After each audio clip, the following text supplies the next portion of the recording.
Hey there, Tech. Um Enjoyed your video, and I was following along with those conversations that you're referring to, the people you're referring to, the argument you're referring to. And the one thing that always gets me, that always puzzles me about these people, well, for one thing, they're using technology, you know, developed by science, in order to attack science. Doesn't make any damn sense to me. But that's not really the point. The point is, I'm going to read off a few names here. Let's see here.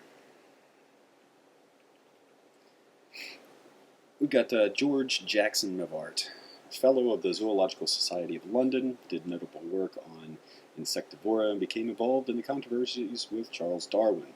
He was also a convert to Catholicism who taught at the Catholic University of Leuven and received a Doctor of Philosophy from Pope Pius in 1876. Let's see, we've got Armand David, a Catholic missionary to China and member of the Lazarists who considered his religious duties to be his principal concern.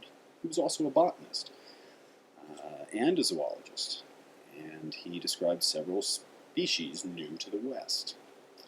Let's talk about John Bachman. Wrote numerous scientific articles and named several species of animals. He was also a founder of the Lutheran Theological Southern Seminary and wrote works on Lutheranism. Let's see, Michael Faraday, a Glasgow church elder for a time. He discussed the relationship of science to religion in a lecture opposing spiritualism. Edward Hitchcock, geologist, paleontologist, and Congregationalist pastor. He worked on natural theology and wrote on fossilized tracks. We've also got Isaac Milner. He was a Lucasian professor of mathematics, known for work on an important process to fabricate nitrous acid. He was also an evangelical Anglican who co-wrote Ecclesiastical History of the Church of Christ with his brother and played a role in the religious awakening of William Wilberforce. Let's see, who else can we pull up here? Let's see, Firmin Abuizit, a physicist and theologian. He translated the New Testament into French and corrected an error in Newton's Principia. Let's see, who else do we have? Stephen Hales, a Copley Medal-winning scientist significant to the study of plant physiology. As an inventor, he designed a type of ventilation system, a means to distill seawater, ways to preserve meat, etc.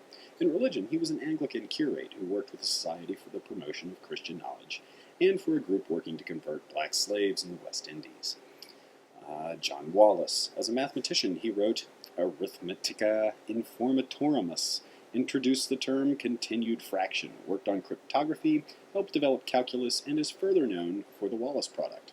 He also devised a system for teaching the non-speaking deaf. He was also a Calvinist-inclined chaplain who was active in theological debate.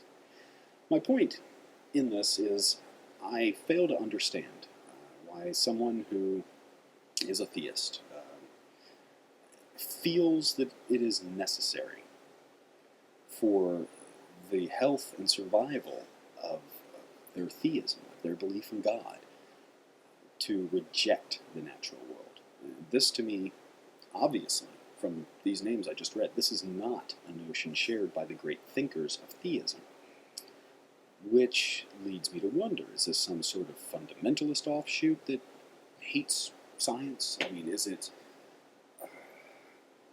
just some sort of reaction because they don't understand the topics that are being presented in science, and their ignorance scares them, makes them think that it's somehow attacking God? I don't know.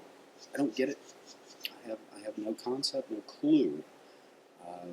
All I can say is that this list that I'm reading from, you can find it on Wikipedia under List of Christian Thinkers in Science. That list shows one thing quite clearly, that you can be a believer in God, you can be a theist or a deist, and not insert your head directly up your ass when it comes to science. In fact, quite the contrary. You can still realize that, yeah, you have a belief in a God, you do believe in the supernatural, things unseen, but you can still realize that if God did create this world, if that is your belief, that this world still has certain natural laws that it follows, laws that we can observe, laws that we can conduct experiments on, develop hypotheses, make predictions, and to cut yourself off from that because you don't have enough knowledge in the subject, maybe it intimidates you. I don't know what the exact case is. It's ignorant, though. It's completely asinine. Like I said, I don't know if this is some sort of fundamentalist offshoot or if it's just ignorance, fear and ignorance. My guess is some combination of all three. And that's really all I had to add. It just puzzles me, these people who are so insistent on attacking science and the natural world, the natural laws, when there's this list of brilliant minds who somehow manage to reconcile a belief in God and still have enough common sense to look at the world around them and realize that it functioned by laws that they could observe and they could, through the scientific process, come to understand. That's really all I got, man. I'll see you around. Talk to you later. Have a good